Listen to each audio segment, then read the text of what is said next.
Dia crossover lah TL mah.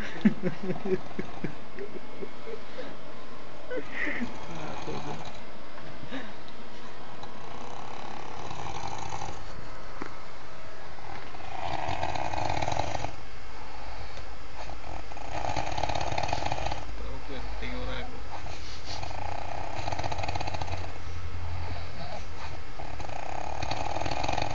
Sudah motor ini.